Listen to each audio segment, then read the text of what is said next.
Looking like a landslide right now, isn't it? Can you believe those Florida numbers? And we're back, Mike Cernovich. Hoaxedmovie.com. HOAXEDMOVIE.com. It just is looking like a landslide.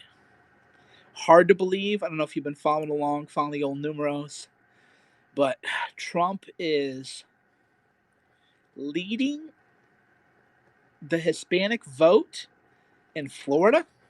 Can you even believe that? Now, we don't trust polls in general. We don't trust the polls ever, with that caveat. But the polling of Trump slaughtering Joe Biden with the Hispanic vote. So let's talk about what happened today. What's up, my friend Ali? What's up, Right Side Broadcast Network? So today, who saw Reverend Al today on Morning Joe? Who saw Reverend Al on Morning Joe culturally appropriating our soy boy meme, calling them liberal lattes, latte liberals? Al Sharpton, things are so fucked up. Things are so fucked up. Thanks, Ali, bro. I didn't mean to counter program you, man. I didn't realize you were still. I didn't realize you were still going strong. Just so much to talk about. Brother Al, Reverend Al. Reverend Al is doing shows now saying we don't want to defund the police. Now, remember I tweeted out something that got a lot of MAGA people mad? I said that Jared Kushner is so racist that he thinks black people don't support law and order. Jared's been a big problem because of his racism. Jared thinks black people oppose law and order. Fortunately, Jared is shut the fuck up for a little bit, thank God. But Democrats don't actually know black people. They don't know black voters. They don't know that the black voters, we're talking church ladies, we're talking people who they can't go to their store anymore because there are no more stores in their neighborhood. Right? So Democrats defund the police. Jared Kushner's doing all this shit. Oh yeah, fuck the police, defund the police. That's how you win the black vote. It's like, no, no, no, no. So the message is so bad. By the way, where are these stories? Where are these stories, right, of these women? And I say women, they're because this is who votes. Black church. Do you know how many black people at church? I just saw a beautiful documentary you should all watch. It's called 8 Feet to Greatness, 12 Feet from Greatness, but it's about backup singers. And so they talk about backup singers, and they talk about how every backup singer is like these church ladies. Just a beautiful look into not only musical culture, but black church culture. It's very beautiful. And for some reason, the Democrats got it twisted and thought that black voters don't support law and order, that black church ladies who can't go to their grocery store now, they can't walk down to get their prescriptions filled because of the riots, that somehow that would have been okay with them, right? It's again, and that's why, Reverend Al called them today on Morning Joe, latte liberals. They're the kind of people, they live in DC, everybody's rich, they make all these assumptions about people. Everybody's law and order. Everybody's law and order. Black church ladies are law and order. You know who's not law and order? Fucking criminals. And I feel like we live in the most dumb age. I don't use the RETAR word because a lot of, moms watch me and they have kids with special needs. So I don't mean it in that way. But I mean it, we live in like the stunted age where I have to say obvious shit because the national dialogue is so fucking moronic that you're like, did you know that black people are law and order? Did you know that Hispanics are law and order? Oh, they're not? We have a few of these white people, and they are white people, white liberals in media, who they only hang around other white lefties in media, and they're like, oh yeah, I went to this like TED Talk, and in this TED Talk, the speaker said that law and order is a bad thing, and actually minorities don't support that. They want to defund the police. Whoa, your TED Talk told you that, right? The deep class connection by the media class is first. Charlie Rizal actually tweeted out something insightful. Which he hasn't done for years, which is he posted a picture of a city where there's a huge fire, and he said, imagine if there were these kind of fires out east that happen out west. So here's what he didn't say. You know how there's a thunderstorm out east? Oh my God, there's a thunderstorm. And well, it's because the media is located on the East Coast, so they cover what's near to them. But a thunderstorm, they don't cover the tornadoes in Nashville. They don't cover those tornadoes in Tennessee. And it's not even because they don't like people in Tennessee. It's because they don't live there. They're myopic. They all live in a few blocks, same area. They have this cultural myopia, and we all do too. That's why I live on the West Coast. You know, I could be in DC right now just hammering out story after story, scoop after scoop, but then I would be suffering from my own cultural myopia. So they get in these little talking bubbles, and it's just a bunch. Here, a good tweet I saw. Zaid. I don't know how to pronounce names. I don't mean to be culturally insensitive, but he tweeted out something like, because I don't listen to NPR, and he said there's a trend now in NPR where the NPR host would say, and now we are welcoming Latinx guest, and the Latinx guest goes Hispanic, right? Hispanic, not Latinx. I saw this thing that Ted, I don't know if it's true or not. It was from a reputable source. I saw now that they're not going to call women women anymore. They're going to call them womenson. WOME. No, WOMXN. It's not going to be women anymore. It's women, but with the E replaced with an X. Allegedly from Ted. So I don't know that that's true. I haven't confirmed it yet. I forgot to go on the Twitter profile to confirm it, but I would believe it. I would believe it, right? So I'll have to go actually. So I don't want to spread fake news or disinfo or whatever, but I would believe it. So what happens now is on NPR, they're saying, and now we welcome our Latinx, right? Nobody talks like that. You sound like a fucking weirdo. Nobody talks like that. Latinos, Hispanics don't talk like that. And now we're moving to Women X. I don't even know how to say it. WOMXN.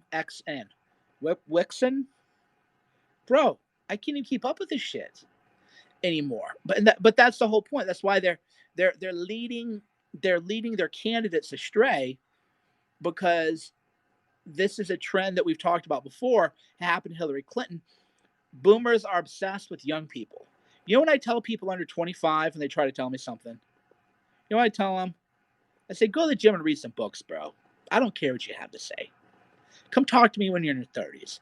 Come talk to me a little bit later in life, right? I'm not going to be cool. Oh, cool Mike Cernovich, cool guy. Cool people, they're not voting. What happens, though, is campaigns, they staff themselves with these young kids who are fresh out of the indoctrination centers. And the kids are saying, oh, yeah, you know, we don't call them Latinos anymore. We don't call them Hispanics anymore. We call them Latinx. Oh, okay. Well, if the kids are saying it, that must be the trend. Meanwhile, you sound like a freak, right? You sound like a weirdo. And in politics, weirdness is not tolerated. There's a low tolerance for eccentric behavior. We've never had an atheist president. Did you know that? Julius, I let him in a minute ago. He should be in the house, yeah. So, you know, we've never had an atheist president. Most people don't know that. Ooga mooga. Hold on, I gotta relight this. Gotta relight this cigar here.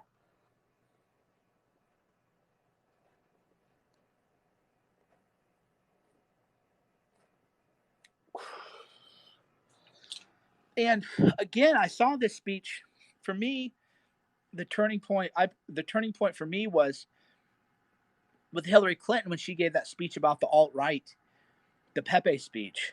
That was when I knew she was going to lose, because that was when I knew she just didn't get the zeitgeist. She should not have been doing speeches. What you looking for, babe? I'm wondering if Julius took the Sarah's socks, because I lost all of the socks. No. So I'm just wondering we're missing some socks. So Hillary Clinton gives this big speech on the Pepes and stuff. And I said at the time, well, the reason Hillary Clinton's doing it is her staffers are getting trolled all day. And because of that, her staffers are like, this is a big thing. And then she gave that speech, and I said, it's the end. It's over for Hillary. This shows that she doesn't have any understanding of the mood of the nation. So Biden kind of does. Biden's like, I don't want to defund the police, but he can't push that message, right? So Biden's people and his campaigners is out of touch. Kamala Harris wouldn't take questions of black-owned business people. Businesses being shut down. Everything's being destroyed. We're realizing, by the way, we forgot this message because we were spoiled. We were privileged. If you live in the U.S., you're privileged. I believe in privilege. If you believe in, if you live in the U.S., you're privileged. And in the U.S., we had it so good that we forgot what mattered. You can't run a business now. You can't engage in commerce. Your business might be blown up tomorrow that you worked your whole life for. Do you know how many immigrant communities work a little kiosk, a bodega? Right? That's what blows me away. And that's again what's being out of touch. When those bodegas get burned down, you're talking about the shops that mom and dad run, that the kids run. A lot of times they sleep in the shops. You just destroyed the immigrant community. You burned out that bodega. That's why when they went to Beverly Hills, Rodeo Drive, how long did that? If you want to know about the classism in America, Mr. Robert Barnes is here, so he can attest to this too. How much looting happened on Rodeo Drive? That shit was over real quick, wasn't it? You notice that all these Beverly Hills liberals, 90% Hillary Clinton, oh yeah, we're all about the cause, the struggle, fuck these people, BLM, blah, blah, blah. And then BLM's like, oh, okay, we're going to go to Rodeo Drive now. That shit was put down fast. Right? That shit was so quickly put down.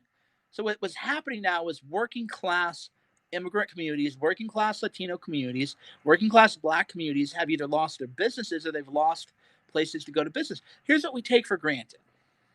Right? Here's what we take for granted. Imagine you're a woman, African American, black, whatever the term is now, and you are 70 years old, you're living on a fixed income, and you have to go get your prescription filled, right? You have to go get your prescription filled. Where are you going to get your prescription filled now if you're in Chicago? Where do you go to get your prescription now? Because remember, these people have to walk. This is the problem with people being out of touch with those that they govern, right? Where does the 70-year-old church lady on a fixed income go to get her blood pressure medication filled now? When they can't go to Walgreens because it was burned down. They have to walk. Where are they going to go in Minneapolis now? Right? That's the real shit. People are going through real shit now.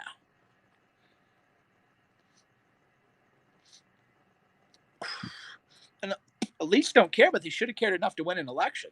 At least pretend to care in an election season. That's what blows me away. Is you don't have to care, but you have to pretend to care. Or you have to care enough. You can help people that you don't care about. Right? That's why I've always told people, I don't try to read anyone's mind. That's for God to do. I only look at what you do. And I know people who don't care about anyone, but they still do community work because it's good for their brand or good for their image. You know what I say about that? Good for you. I don't care why you do what you do. What do you do? And by the way, how do you even read the motivations of these people? If you're the Democrats, you don't have to care about the people that you rule, that you govern over. But if you want to win elections, you have to still do shit for them. You can actively despise your base, right? You can actively hate your base, but if you want to win elections, you have to do some shit for them. And now there's all these people on fixed incomes can't do it. The Latino vote has never been down with BLM. BLM is what? It's a bunch of white kids. You can watch this stuff live. How many black Americans are marching in these marches? All you have to literally do is be like, okay, so there's a couple like angry college kids, there's a couple like gangbangers, and there's a bunch of white kids, a bunch of white weirdos. That's who goes to those things. And then the media's like, oh yeah, this is social change, this and that. It's like the election, what's showing the polling again, which I'm not saying I believe it. I don't know that Trump's going to win the Hispanic vote, Latino vote, Latinx vote, but I wouldn't be surprised. I wouldn't be surprised if he does 20%. Ramazan polls, they're good polling. I don't think that Trump's at 40% African American approval. I would not be surprised if Trump does 45% of the Latino vote, George W. Bush numbers. I wouldn't be surprised if Trump beats George W. Bush's numbers on Latino voters, and I wouldn't be surprised if he does 20% of the black vote. Neither of those would surprise me. Now, if Trump wins the Hispanic vote, I would be surprised. I'd be like, I didn't expect him to win it. But it ain't going to be 20%. Remember, Trump got 1 in 3 Latino votes in 2016. People forget about this shit, right? Yeah, the Weather Underground wasn't poor kids, right? We covered all this in Hoaxed. This is all yuppie scum doing this shit. Privileged kids who don't know what it's like to be poor and how fragile society is. Somebody asked what I'm smoking. I'm just smoking a Dominican Monte Cristo White. So I got a good deal on them. JR Cigars had a big thing. I can't be smoking Siglo 6s every day. Come on, people. Even if I could smoke them every day, I got kids now, you have a little bit harder to justify, but got a bunch of these at JR Cigars. Good bulk deal. And the way the disconnect is that people who can barely get by, it trickles all the way down, right? It trickles down to that bodega is the only place that you can get groceries within a mile and a half. You don't have a car. You can't afford a car. California's about to ban Uber. They tried to, and then Uber kind of won. Uber's this woke company, so in a way, it's like fuck Uber. But the flip side is no, Uber is Saudi money because it can't be profitable. But there's a lot of people that's their only form of transportation. There's a lot of people can't find a grocery store more than a mile, 2 miles away now. We take all that for granted. The odds are that if you're watching a Cernovich periscope, even if it doesn't feel that way, you are the 1% of the world, right? We all have our struggles. We all have our, liquidity crises. I'm not saying we're popping Dom Perignon or whatever, but if you're at the level that you're just like, you have a smartphone, you're able to watch periscopes, you're sophisticated enough that you're on Twitter, that you know who are smart and who's good to watch. You're not just some mouth breather watching CNN, right? Just some idiot. Then chances are, we won the lottery of the world for the most part. There'll be some exceptions, and people go through hard times and everything like that. So I'm not diminishing any contrary experience.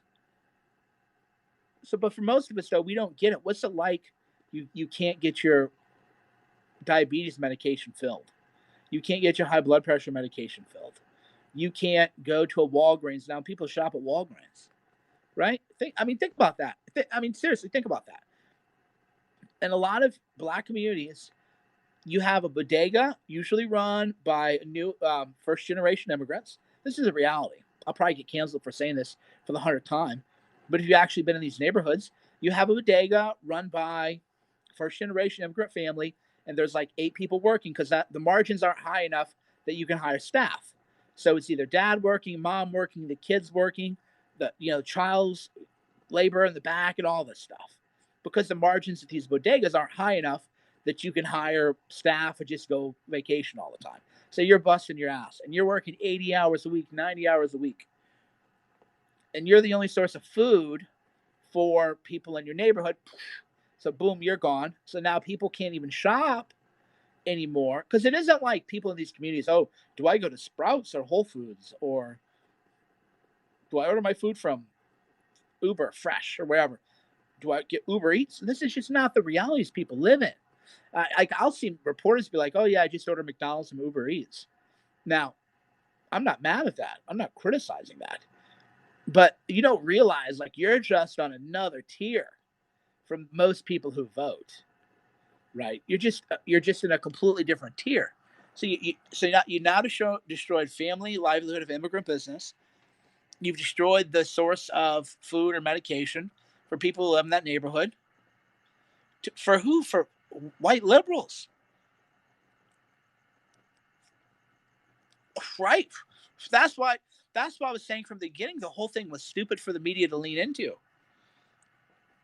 You could just like all these New York Times and everything, they're all now they're all now in bed with Antifa. And I just thought not a, that's such a dumb thing to be in bed with. Right. I remember one time BuzzFeed wrote this fake article and they tried to claim that I was pro Assad and I was helping Assad. And I told this person, I was like, probably somebody died in one of these civil wars. That could get me killed. Fuck you. So not only were they lying, but I realized the danger of having people try to say that I'm like pro Assad or pro whatever. I'm not pro anything. I just didn't happen to believe that gas thing was, on the up and up, if you know what I mean. But so if you're in the media, you're going to side with a violent terrorist group and then hope that some man doesn't have a Punisher type scenario where his family's murdered by Antifa. Who's he going to blame? He's not going to blame. Nobody with the brain blames Antifa. If you have a brain and Antifa attacks you or attacks your family, you are such a low IQ midget if you blame Antifa. That is such a low consciousness move. You know that they're the foot soldiers of the Democrat Party. You know that they're the foot soldiers of CNN. You know they're the foot soldiers of the Washington Post, the New York Times, every major media outlet. That's who you know. So, in what world do you want to take that chance that Antifa is going to kill someone and they're going to blame you? That's just dumb. To me, that's just moronic. Even if you agree with what they were doing, right? It's just it's bad optics, one, but you're putting your own safety because you're basically saying I'm part of an army now and I'm with the army of Antifa. Like, you're weak. That's what these people don't get. There's just there's like no self-awareness. They somehow think, these media bros think, oh yeah, if there's a revolution, you're gonna be on top? Some fucking dork with 150 IQ? No muscles, no training, no guns, no access to guns, no access to like real wealth, like legacy wealth. Are you fucking kidding me? Right? They haven't thought it. They haven't thought any of this through. That includes the Bezos types. Who does security for all the billionaires? There's a right answer to this. What's the number one pool of bodyguards and private protection for billionaires? The number one pool. This will blow minds because billionaires watch this and they're going to have to be like, maybe we ought to think twice about this. The number one pool for private security for the billionaire class is special operations veterans or police officers. It's Navy SEALs, Marine Force Recon, Rangers, Special Forces, the cool guy stuff, right? And there's like a lot of police officers too, right? And what's the implication of that? So the implication of that is you think you're just going to be some billionaire backing Antifa, and your private security is never going to like turn on you, right? Have you thought that one through? This is about to be a red pill moment for some billionaires. I guarantee you there's at least one billionaire watching this, and I guarantee you this is going to completely change how they think about things. So you're a billionaire, and your security are salt of the earth special operations veterans. And you think that if Antifa declares a civil war on the veteran community, the military community, the patriotic Americans, you think your security, right? Just think about that for a minute. Just think about that for a minute. Let that one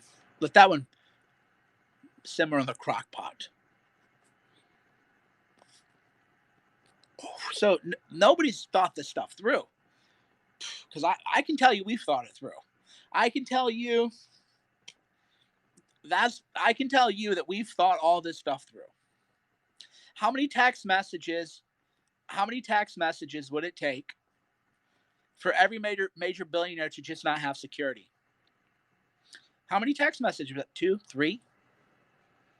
If you know anything about network effects, you know anything about Metcalfe's law, you know anything about insular communities and special operations community, very insular. How many text messages? Yeah, we're walking away today. We're just all gonna leave.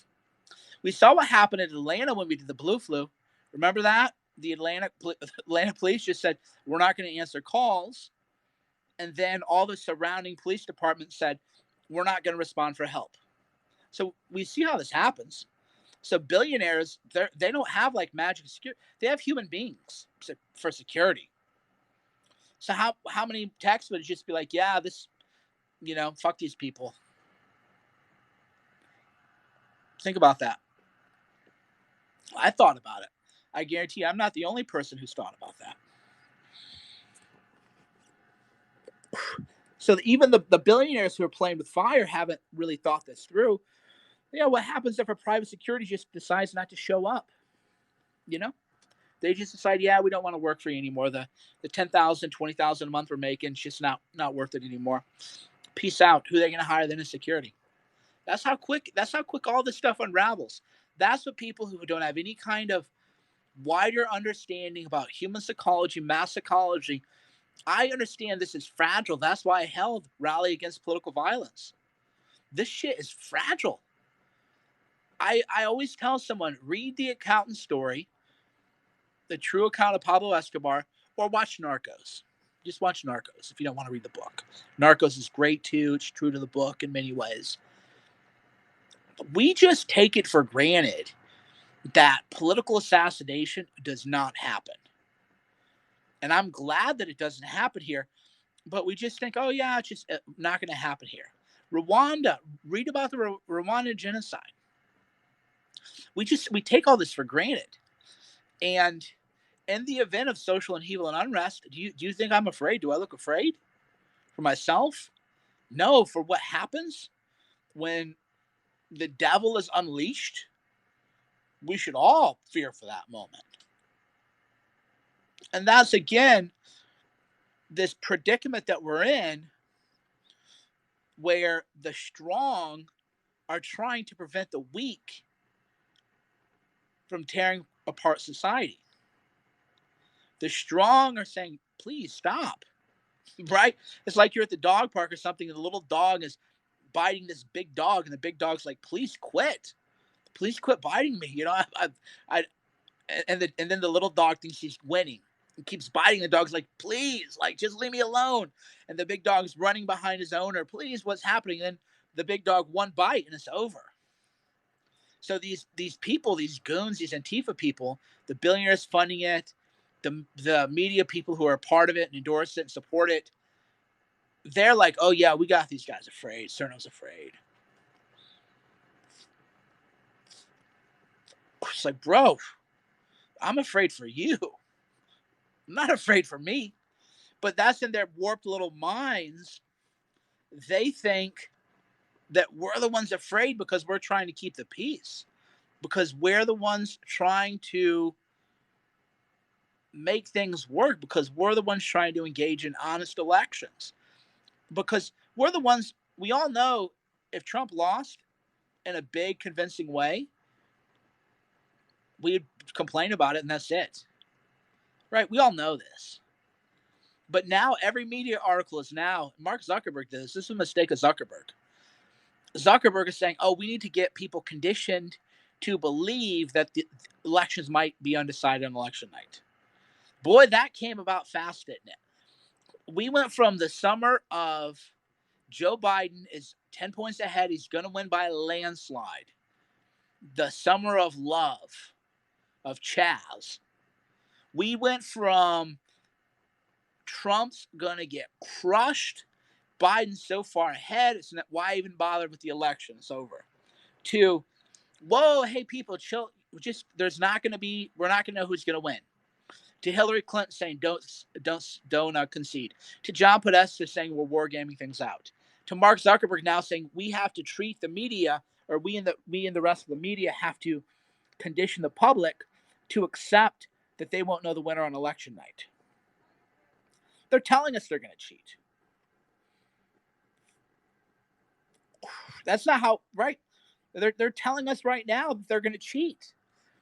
So what's going to happen is that on election night, when Trump is just so far ahead that you can't believe it, that is shock and awe, then anyone who says Trump won will be banned from social media. So I'm telling you right now, if you're Ali, if you're me, if you're a quote unquote influencer, whatever, and you don't want to get nuked on election night, if you say Donald Trump won, even though it's a landslide, they will start banning you under the pretext that you're engaging in election interference.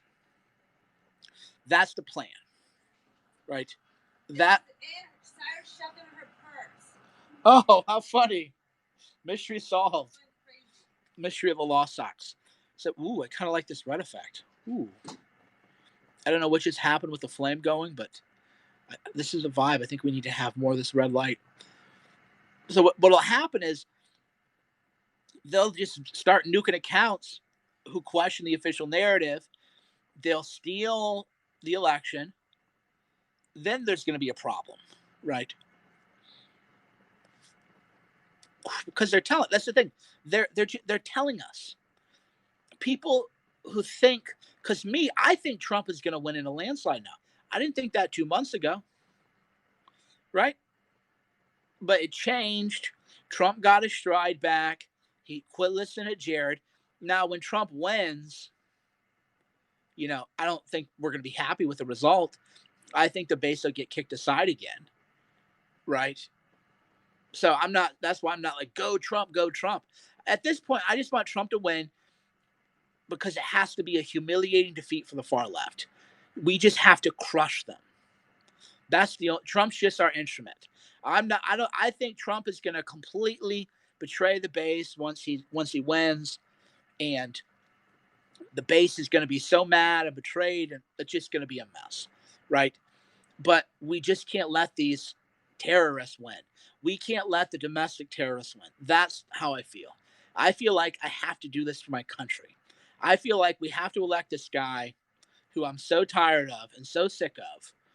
We have to elect Trump, not to vote for Trump, but to just crush the domestic terrorists and send a message to them, right? Because what happens when Trump wins in a landslide? People are going to get froggy. Right? When Trump wins in a landslide, he's going to have what Rahm Emanuel said Obama had, a mandate.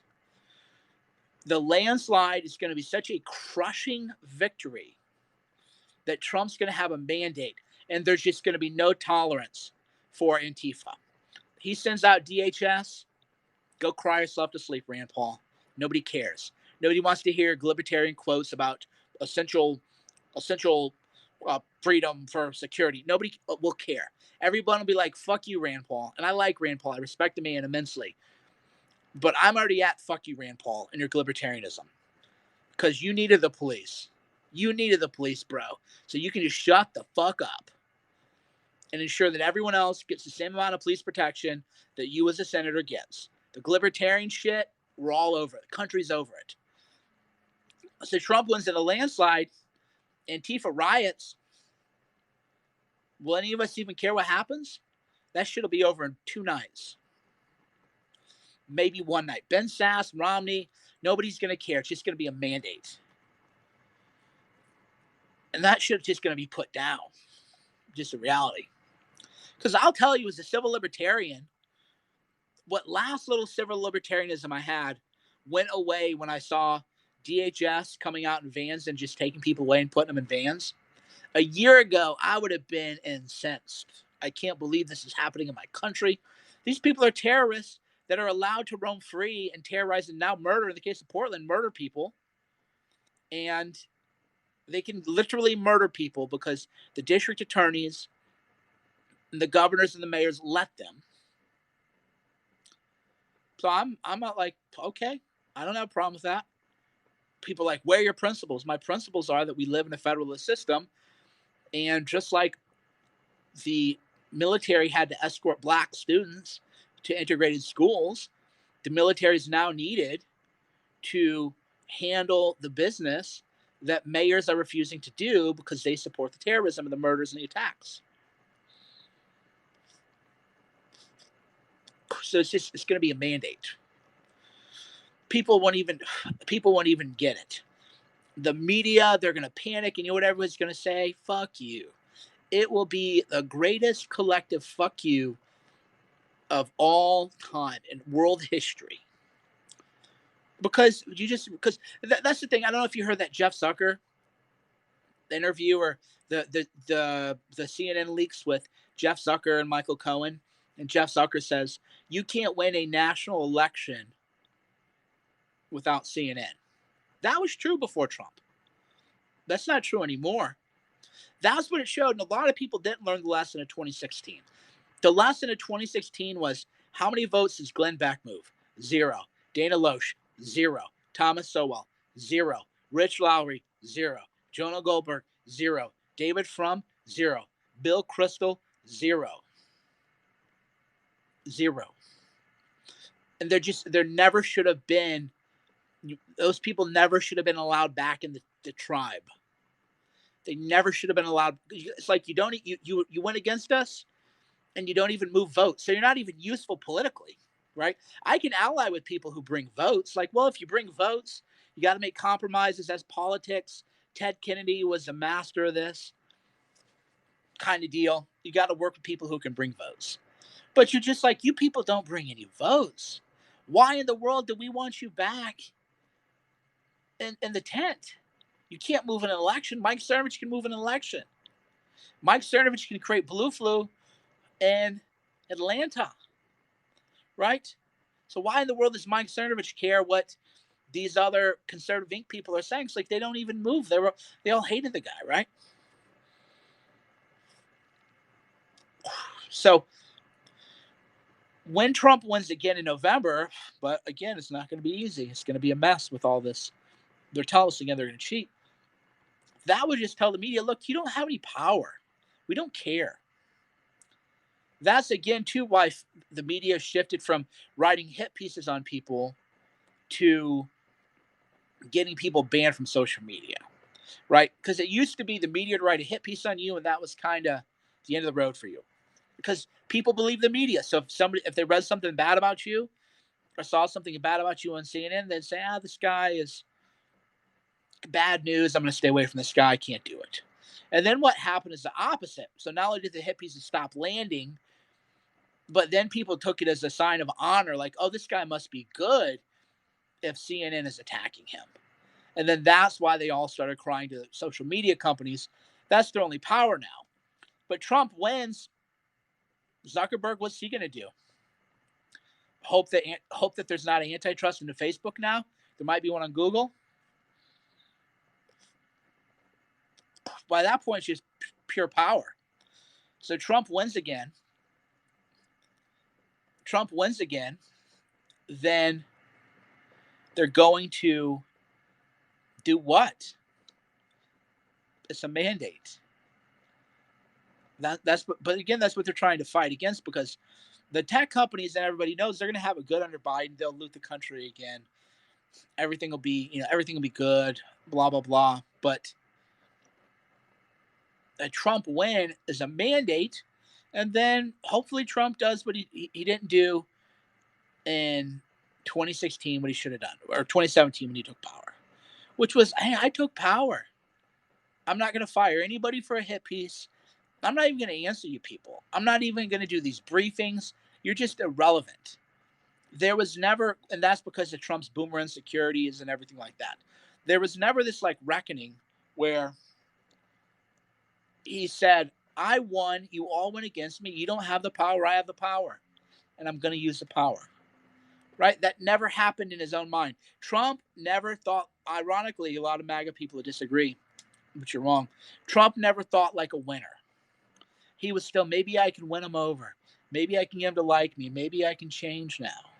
Maybe this, maybe that. No, the answer was, look, I won. We fought. I won. You don't get to dictate the terms of engagement anymore. Right? It's like if you're the hot chick. You're the hot chick. You get to tell the guys what to do. Right? Just the way of the world. If you're a beautiful woman, You're one of the most powerful people in the world. You can just be like, well, you don't want to take me here? Oh, fine. There's 100 guys want to take me there, right? Flip side is if you're, a guy at the top of the food chain, same thing. You can just be like, well, this is kind of the way I have a relationship, and if you don't want this relationship, hey, all good. So Trump never just said, I won without all you people. I have the power. I have the clout. You have the. Kanye doesn't try to make nice with the media. Think about that. Compare Trump to Kanye. Trump, in his mind, never said, I'm clout. You need me. I'm the clout. That's why Zucker was smooching up to him, right? Because Zucker needs Trump. Trump doesn't need any of these people. He won without all of them. So just why even talk to them? They need him for the ratings. Go do your shows without me. Nope, my administration's not going to talk to you. Don't have to. And to his credit, Trump doesn't go on CNN. They cry about it. So he's doing that right. He's done a lot right, don't get me wrong. Trump's done way more right than wrong. So I'm just saying that he didn't make that shift. And because of that, he's had a lot of problems. But a big win in November, maybe he'll have that moment where, or maybe I'll go do ayahuasca with him or something, and then he'll have that moment where he realizes, yes, I won. I have the power. They don't have the power. The people have the power, and here's what we're going to do. And if you don't like it, deal with it. Cry more. Go cry yourself. That's why I always tell people, these people get so mad at me or whatever. I'm like, go cry yourself to sleep. That's all you get from me. You don't get an explanation from me. You don't get an apology from me. You don't get you don't get an inch from me. You have a problem with me? Go fucking cry yourself to sleep. I tell my own quote unquote fans that. Right? Let alone the people who want to be adversarial to me, like, oh, you got a problem with me? Go cry. Go to your pillow, put your little head down, and cry on your pillow. And unfortunately, Trump never made that switch. And the reason I made that switch is because I watched what they would do to me. And I was like, oh, this shit's not even like working. Okay. I don't need to be, I don't need to have relationships with these people. It's like it doesn't even work what they do. Their voodoo doesn't even work. So the only way I would operate with them is out of like good faith. And then I found out that they want to work in good faith either. They use me to make books and movies. Right? Andrew Morantz made his career off of me. Out of access to me, he got a book deal, the TED Talk, the podcast circuits. Nobody knows who this guy is but from me. Jeffrey Goldberg makes a fake movie about me because he can't make a movie about himself. But then my own movie, Hoaxed, outperforms the book about me and the films about me. So they need me for a movie. They need me for a career. They need me to have a TED Talk. They need me to get coverage. And then they get mad at me because I'm like, I don't need you. You need me. And then they resent me because I have the audacity to tell them that. I have the audacity of them to say, hi, you got that TED Talk because of me. Well, that isn't true. Deep down, they know it's true, though. Right? But that's just in my mind, I know it's the truth. So for Trump, in his mind, he never realized they need me. I don't need these people. They can't convince a single person to not vote for me. And then if they want to talk to him, it's like, well, I don't need you. Why, why Trump do that Jonathan Swan interview on HBO? Right? It's like all you did was give a guy 150,000 Twitter followers and gave Axios a bunch of ad money and gave HBO a bunch of money. It's like, why are you making people millionaires? That's the kind of, when you really ascend to the top of the game. If a reporter wants to interview you, you think, I don't know, do I want to make this guy a millionaire? Right? That's the question. Do I want to is this guy worth making him a millionaire? That's the way you think about these things. And by the way, that's true. Jay-Z said it. And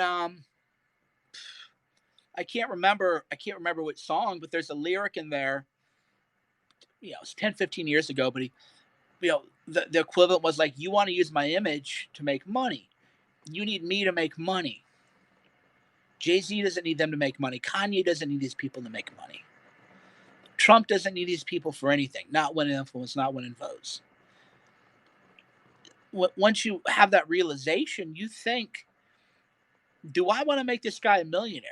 Do I want to get this guy? And I liked Moran's, personally. So in the book, I actually didn't have a problem with. I thought the book was good. When he went on the podcast circuit, he did the pro wrestling kind of heel turn and played a little dishonestly with things. But that's just the game. But I'm like, yeah, I got the guy the TED Talk. I got the guy the book deal.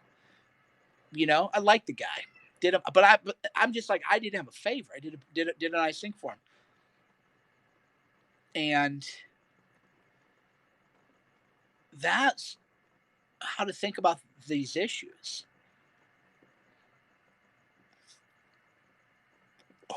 I'm smoking a Dominican Monte Cristo White from JR Cigars. Great place to get domestic. They're not domestic. They're Dominican or Nicaraguan, but they're non-Cuban. So Cubans became a lot harder to get with COVID, disrupted supply chains. So the usual place I'd get Cahibas from, they still tasted pretty good, but I was like, yeah, this isn't an actual Cohiba. So there's always a lot of counterfeit Cuban cigars going around, and with COVID, and the embargoes and the shipping and all this other problems, then it just became really hard to get a proper Cohiba. So I'm smoking some, kind of budget Dominicans, and I like it. By the way, this is a mighty fine cigar, so I'm not complaining. Fuente, more Fuentes, more other things. More other things. Does my wife mind? Come on, dude.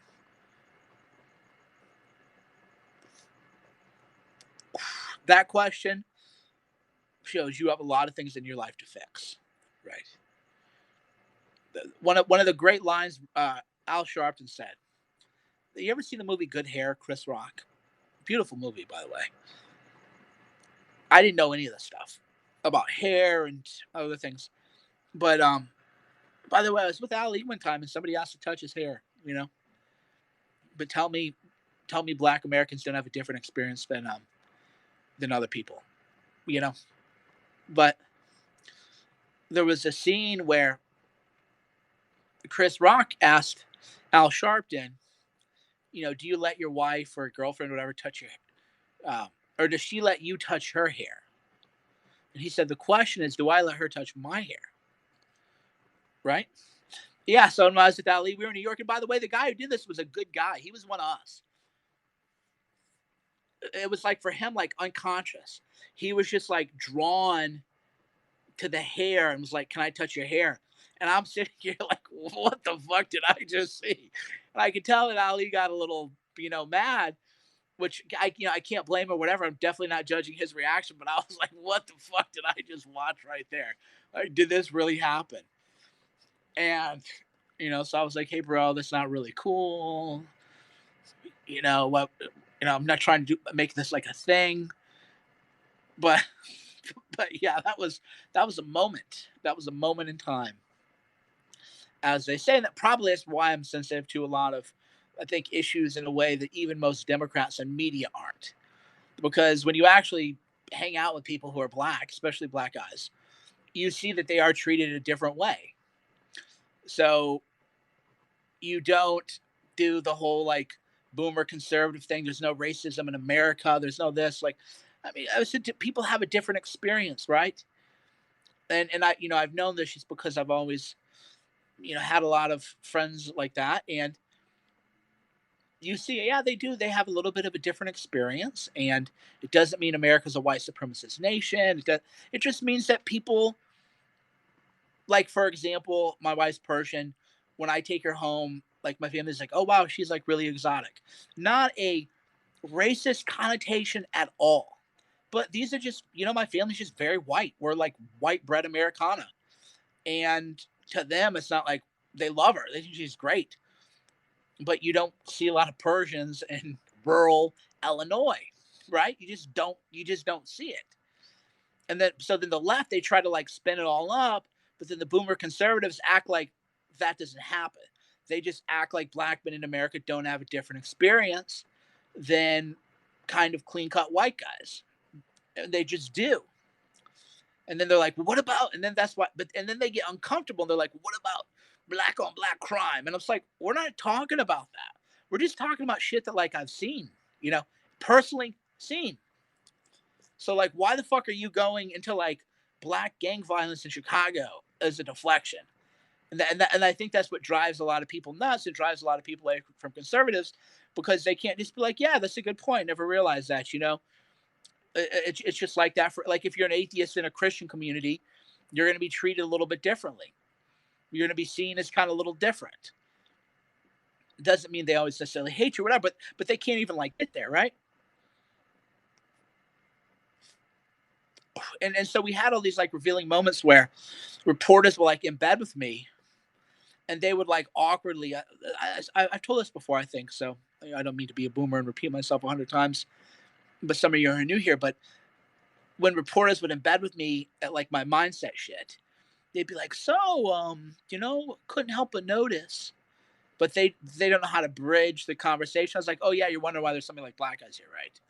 They're like, well, I didn't mean it like that. I was like, dude, my diversity numbers are better than yours. Because the flip side to that is I don't condescend, right? That's where the problem is. You either have boomers who are like, what about black on black crime? About something completely different, or you have latte liberals who are like, oh, so what are your pronouns and are you Latinx?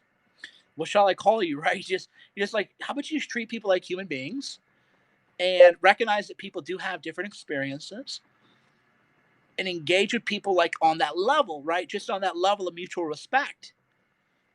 And then they're like, oh, I don't know how they don't know how to do that. They don't know how to handle it. So that's why, in a way, like black Americans are still kind of politically homeless. That's why you see Ice Cube's mad about this. He does that black contract with America. That's why you see Kanye, is doing this interview where he's saying white liberals are saying you can't run because you split the black vote. But who are they to tell him? Right? I mean, think about that. Think about that. Imagine you're a latte white liberal and you say Kanye can't run because he'll split the black vote. You're saying that you should control not just Kanye, but black voters, right? So they don't even get like that angle of it, which is you're trying to limit the choice of black voters, right? So not to get all boomer on you, oh, Dems are the real racist kind of thing or anything like that. It's just realizing you tell Kanye not to run, you're saying that black voters should not have a choice. That's a little odd, right? So you have like Nick Cannon, who gets into all kinds of trouble too. Nick Cannon said my people were wolves because we lacked melanin and because we lived in the mountains away from Africa and couldn't get that sun power. I laughed. I thought it was hilarious. I was like dying when he said that. But he's like another person trying to break free from. I mean, that really was a wild conversation. Like that thing, it spiraled so far where he's doing these like redemption things now or whatever. Can't we just say that it's pretty funny that a dude believes that white people couldn't live in sub-Saharan Africa, so we had to go into the mountains and we're raised by wolves, and that's why we don't have love in our hearts. I mean, you just gotta. That's so That's like so wild that I don't know how you just can't laugh at that, right? You just like, holy shit, this is like pretty funny. And then what's funny too is Nick Cannon didn't know this. Romulus and Remus, the fathers of Rome, nursed from a she wolf, from a mother wolf, because after being abandoned, so there's actually some mythology that white people have about wolves being raised by wolves. So the whole thing, so I thought the whole thing was kind of funny, right? I never wanted to cancel him or whatever over that, but so he's like, I'm not about the Democrats. Yeah, people look into the fathers of Rome. This is read your Greek mythology, read your Roman mythology. Romulus and Remus were taken in by a mother wolf, and they nursed on a mother wolf. You can find statues of that and iconography of that and everything else. So there's this major push amongst Black Americans away from the Democrat Party. Ice Cube is like, he's kind of hitting it. He's missing some things, but if you read his Black Contract with America, why did the media not want to cover that?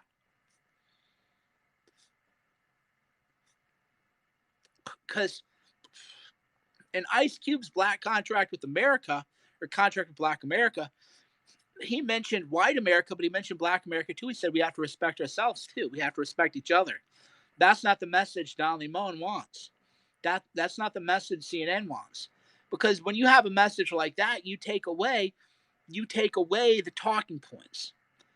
So if you're Ice Cube and you're really trying to make change, and I think that's why he's frustrated, because he hasn't quite made that connection yet. But if you're trying to make change and you bring up some things and you're like, yeah, I mean, as a Black man, I get followed in stores probably more than you do.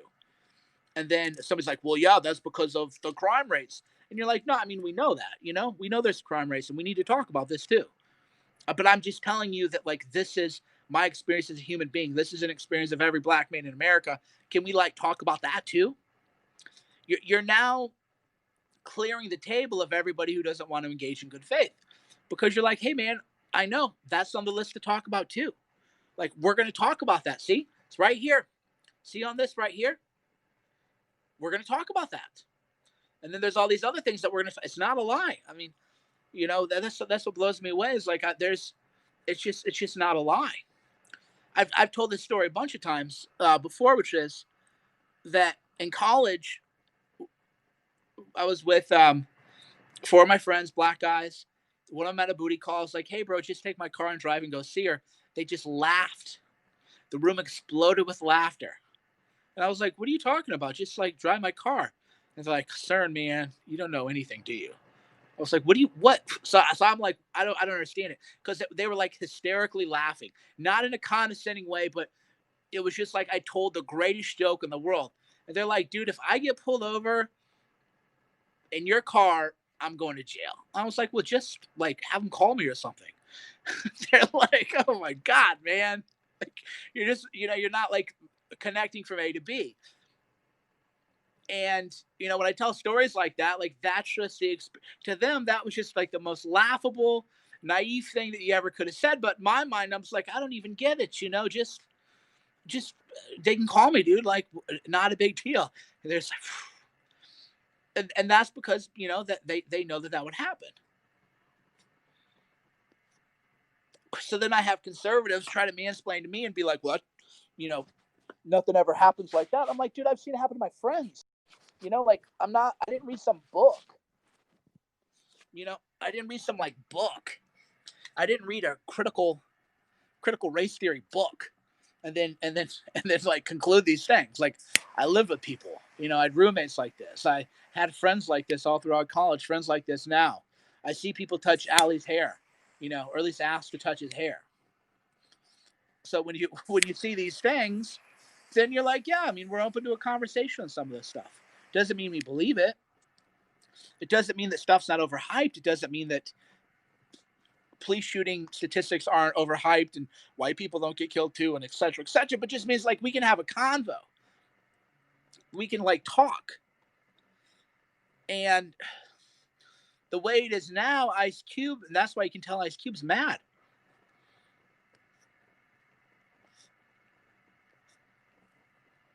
Because he's trying to talk and nobody wants to have that conversation. Right? Nobody wants to have that conversation because he's out there trying to I don't know if hold all sides accountable is the right word, but he's out there trying to be like, yeah, I mean, we should talk about this kind of stuff, all these issues, how we treat each other in our own communities. So he's not doing the racial grievance thing. So if you're not doing, I'd like to see Ice Cube and Tucker, to be honest.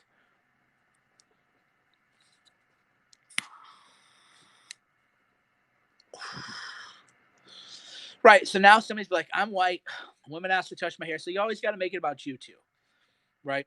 That's where that narcissism comes in too. It's just, Look, when I'm jacked and big, people ask to feel my muscles too. It's not about you, man. It's just about opening yourself to the experiences of other people.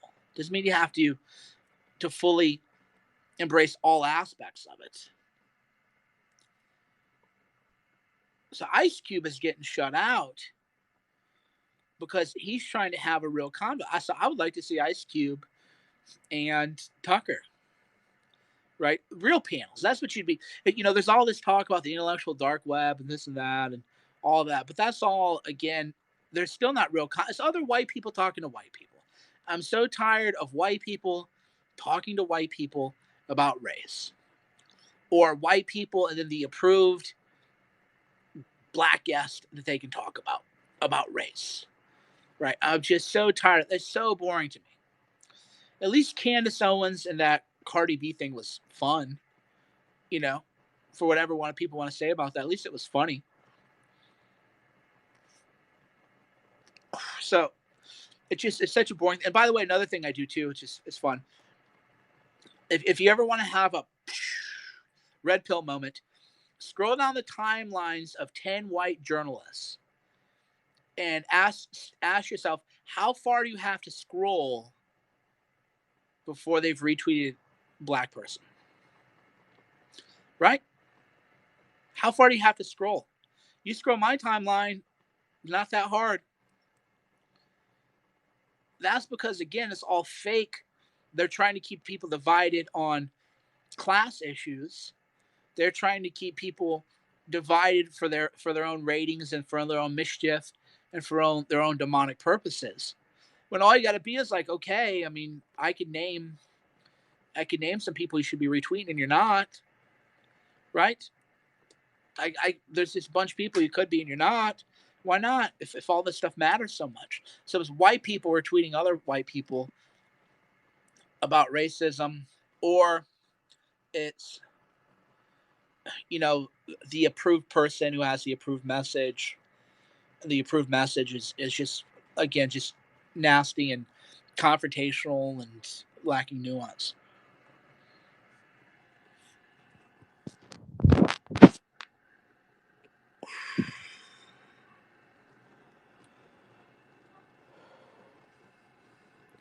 Somebody says, like you are the guy tweeting black guys killed in riots, why not others? Are you talking to me, dude? Me? You must be new here. Or you're one of those paid DARPA bots working with General McChrystal and the Obama generals. You're in like the wrong place. I'm the only reason David Dorn's name got mentioned by Trump. Figure that one out. I was the one defending the Covington kids who were white before everyone else. Fact. I was the one saying with the Kyle Rittenhouse thing, legal self-defense. Fact. So yeah, you're definitely in the wrong neighborhood if you think you're gonna, checkmate me with something like that. You're just so far in the wrong neighborhood. Because I like to talk about what's interesting. I like to talk about what's right, and I like to talk about what maybe a lot of people aren't talking about. So yeah, CNN had a blackout. How many whiskeys deep? Sir, you're probably an alcoholic. If you're assuming that I'm drinking whiskey, then that's your own alcoholism being projected onto me. I haven't had alcohol, and last time I had alcohol, I think, was when I did I did the Plot Against the President, an interview in San Francisco, and I was with one of the directors, or I'm not sure what they were called or whatever, but they're friends of mine anyway. So one of them was Jesse, and we took a picture, and Shauna was like, damn, you guys need to go on diets. And I was like, I know, we look pretty bad. So that's when I cut the carbs and everything else like that. I'd been living the good life. And then, yeah, I was like, because Shauna loves me unconditionally. So it wasn't even like a bad thing, It's like, I'm not going to, we won't talk about intimacy or anything, but there were no problems in that regard. But I was like, yeah, dude, I was looking a little puffer fish kind of deal.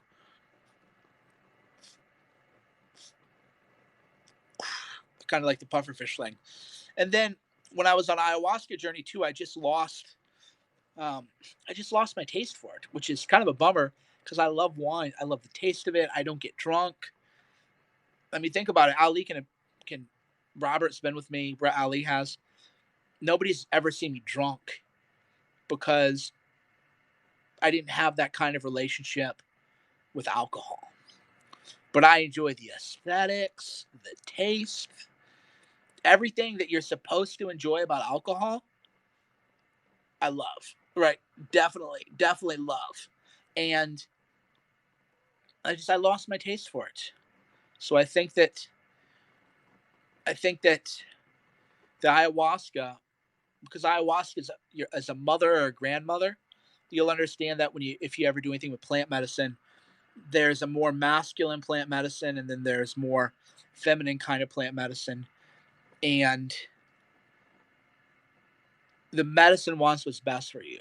Even if you don't know necessarily what's best for you, it'll kind of guide you in a certain way.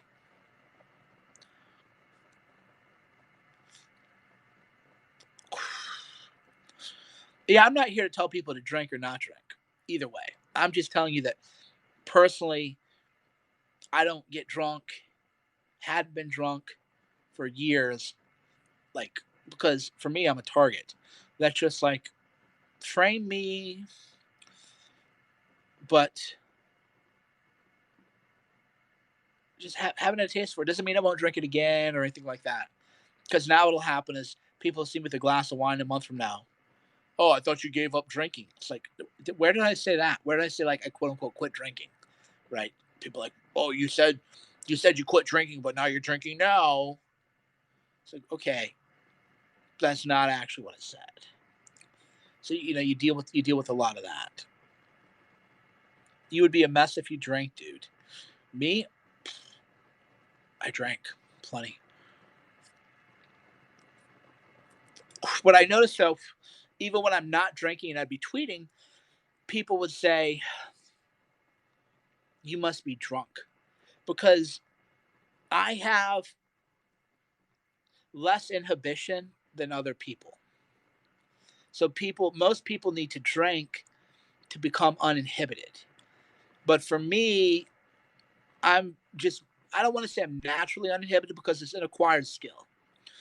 Definitely an acquired skill because inhibition is based on what emotion? Why are people inhibited?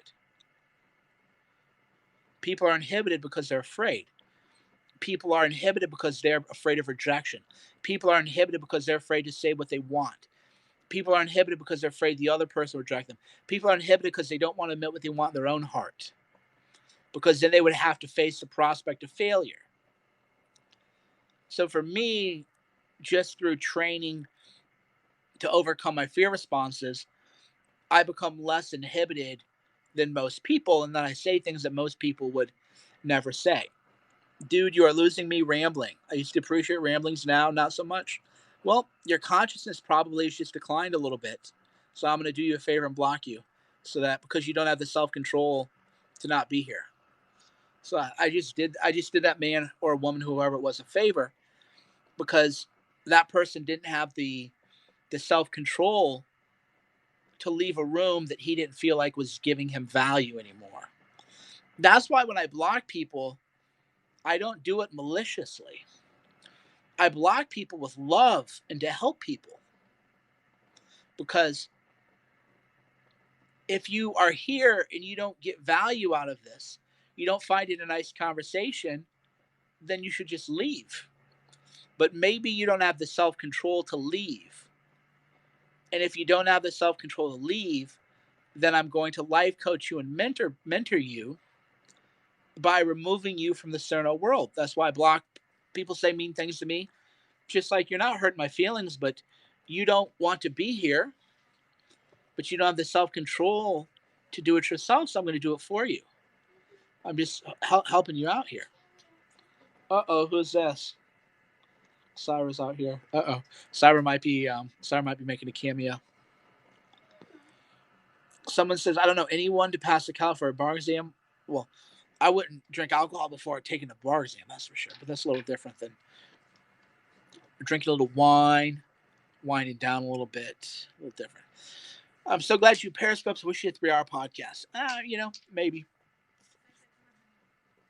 I kind of feel like, yeah, like Anna said, like I can go cry in his pillow now.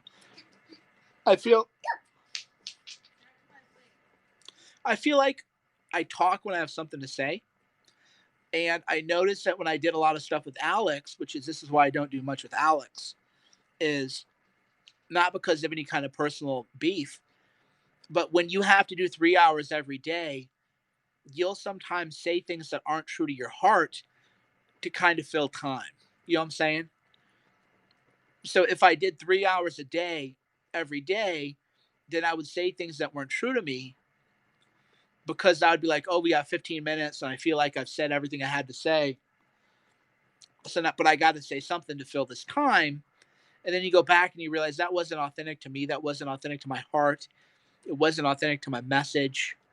It wasn't a good word for my listeners and my readers. It wasn't good for anyone. No one benefited from that. Whereas when I periscope, when my heart moves me, I feel like I have something positive to say. And then when I feel like the conversation is done, then I just say goodbye to everyone, and we go on our ways. Why have I not been cut out of Twitter? Because I know how to not be an idiot.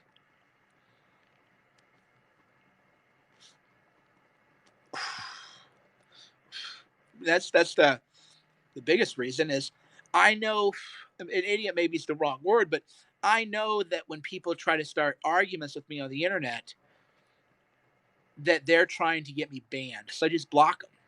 So if you attack me on Twitter, then I reply to you, and then you're gonna go, "Oh my God, I'm being targeted for harassment. He's dogpiling me." So I just block people. I already did a podcast with Zuby. Zuby and I, we talked a while ago. Go to his YouTube channel and you can find that conversation. So that's the biggest thing is you have to realize that if you're public enemy number one, then you can't engage with people in the way that they engage with you. So people can call me the most foul names, but if I reply to defend myself, then I'm the bully, and then I am the one who gets nuked. Now the flip side of that is this is true. If you want a better look at the hair, we're all Ali shaved his sides too, like I did. This is gonna be like the big trend as we go into the age of. We're entering the era of the hard man. That's when I'm telling you the future. There's this meme, right? Hard times make hard men. Good times make weak men. Weak men make hard times, and then the cycle returns. As this meme. It's quite clever, insightful, and it's true. Which is, we lived in the most amazing opportunity in the world, and we should have just said, "Let's go to Mars." And what did we decide to do? We decided to fight each other over bullshit. We lived in the most prosperous time in all of human history. We lived in good times and it made everyone soft. And when people are soft, they fight over trivialities. Hard men don't fight over trivialities.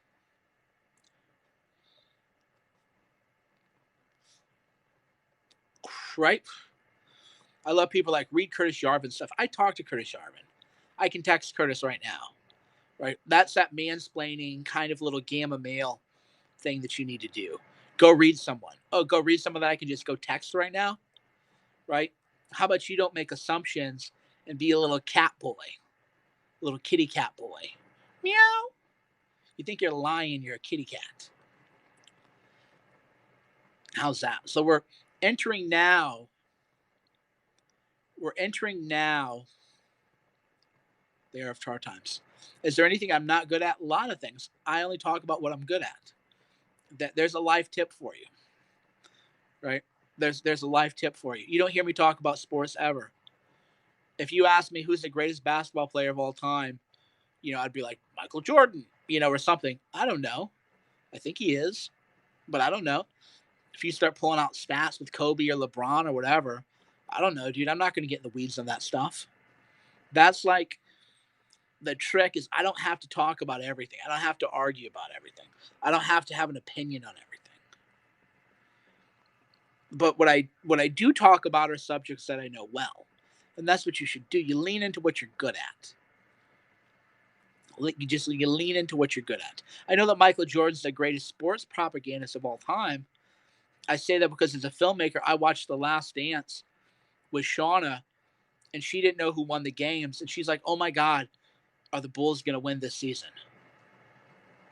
Right? Oh my God, are the Bulls going to win? Captivated.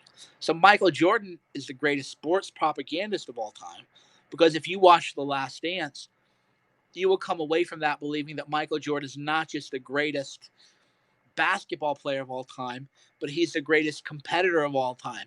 He's the most multidimensional man of all time. He's the most brilliant entrepreneur of all time. He's the greatest son of all time. He is the greatest father of all time. So I can tell you that for sure. Because as a filmmaker and as a media person, The Last Dance was his project. And Sean is much younger than me, so she didn't grow up when the Bulls won. Right. So I can tell you that. I could go through line by line. I could talk for hours about why The Last Dance is probably the greatest documentary film of all time. It was a series, so whether you want to call it a film, that's a quibble. So I could talk about that, but I'm not going to get in the weeds of, stats and everything like that. So that's like what more people should do, and it's like a male trait is men want to argue about everything. Yeah. So Shauna grew up in the Lakers era. So Shauna thought and this is a human foible. Shauna thought basketball began with Kobe, right?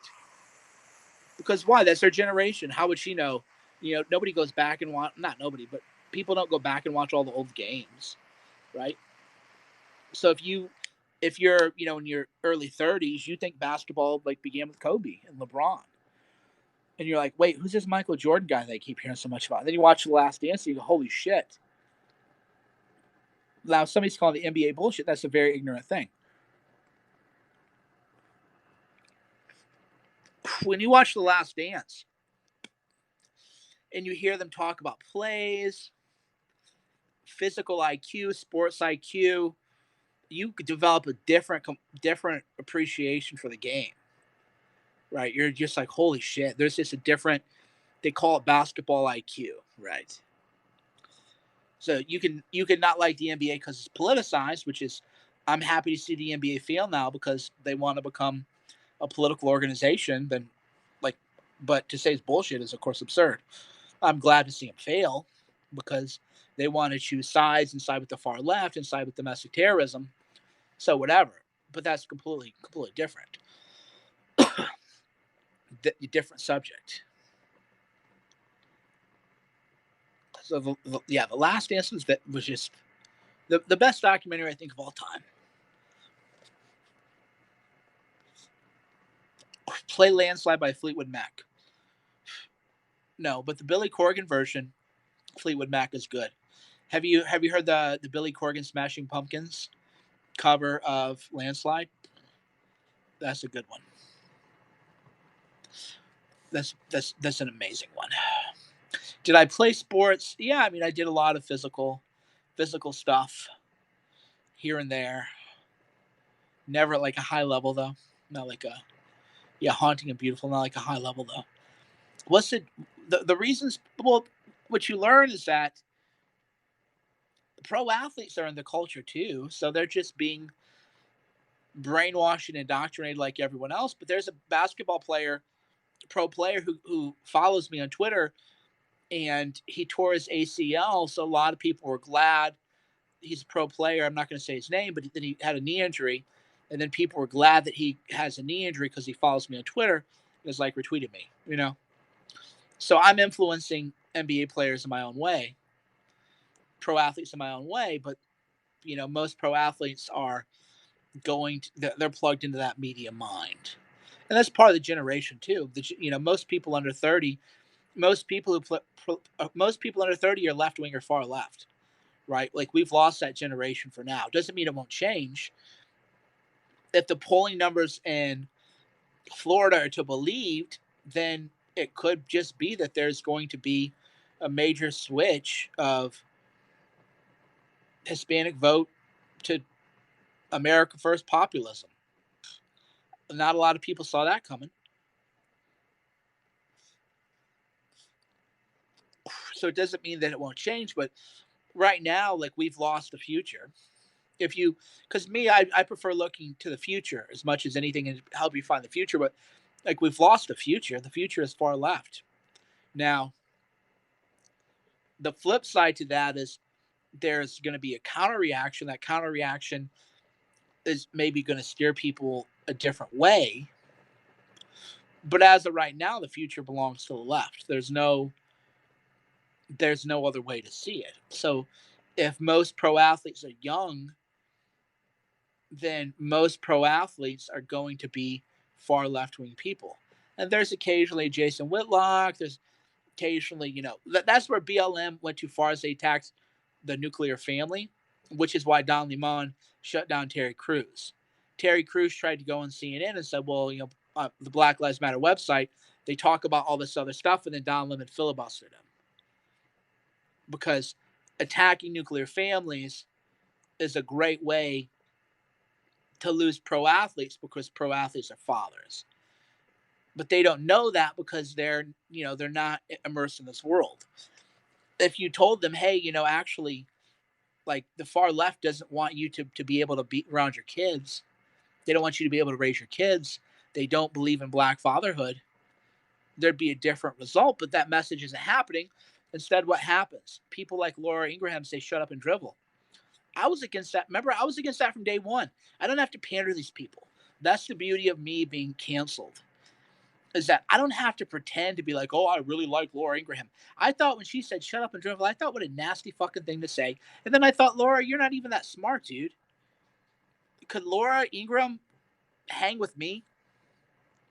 Could Laura Ingraham do what I do and just weave together history, mass psychology, current affairs, and just talk for hours? Right? Shut up and dribble. How about she shuts up? Who is she to say anything?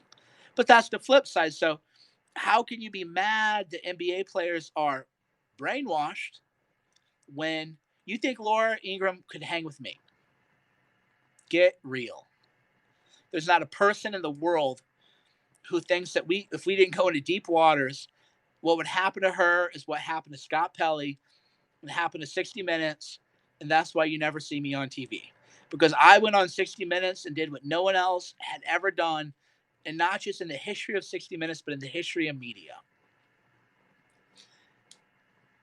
So the flip side is if you're on Fox News, rather than attacking the NBA to pander to the boomer base, why can't you just say, well, let's have an NBA player on. Hey, according to the Black Lives Matter manifesto, black fathers don't matter. Do you agree with that part of Black Lives Matter? Right? That's what the conservative messaging should be is, do you agree with Black Lives Matter that black fathers don't matter? Wait, that's not what they believe in. Okay, let's pull up the website. Here's their website. We need to destroy the nuclear family. Do you agree with that? Well, I didn't know that. And, it's not like they're just going to wake up right there. Not like they'll be like, well, I've totally changed my mind. But they're going to be like, I didn't even know this. Right? I didn't even know this shit. And that's why Don Lemon filibustered Terry Crews. And that's why Terry Crews is saying all Black Lives Matter. And they want to shut him down.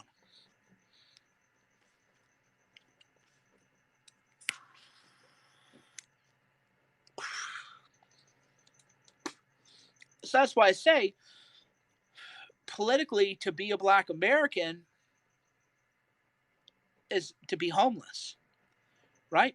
Politically, to be black American is to be homeless. Because conservatives are telling you to just shut up and dribble. And then the left is just lying about everything that's happening, creating fear mongering, and not really trying to hit on issues that matter in a meaningful way. And then you think, well, so where's my home? You see this all the time with people. Like, where's my political home? So for me, I recognize that there's that level of political homelessness, and I tell them, you come hang out with us. We're not going to agree. Just we're going to hang out, man. I'm going to post some shit that you're going to fucking have a problem with. I'm going to post some shit that you're going to like. But people who are like me get mad at a lot of shit I say too. So just but you have to just recognize that there is that political homelessness, and then you engage with people sort of on that level. And then when you engage with people on that level, again, you're not going to agree on a lot of shit.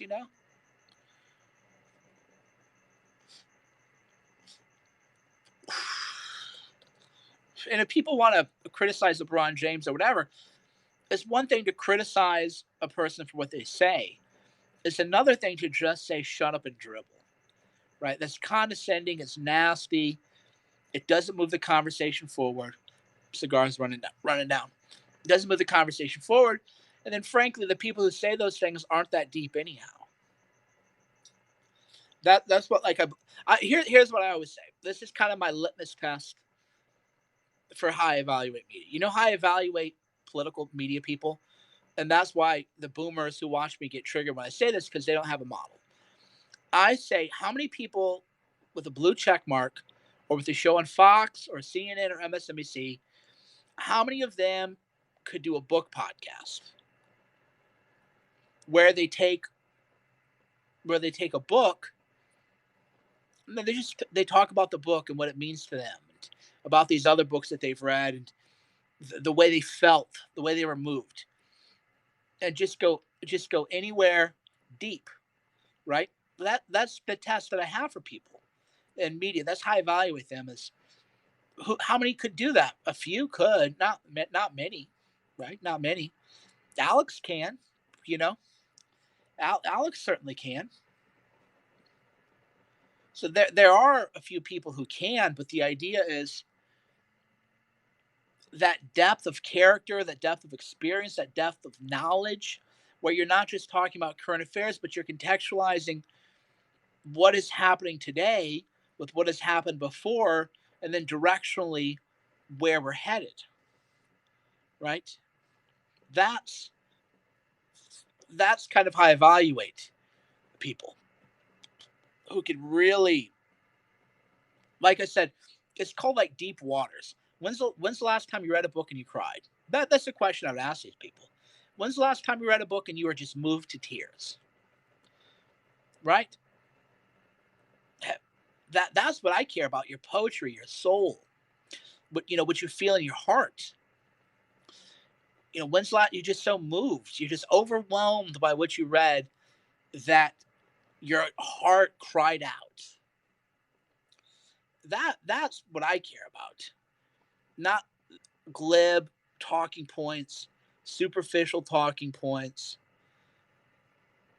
nastiness. The Do you have that?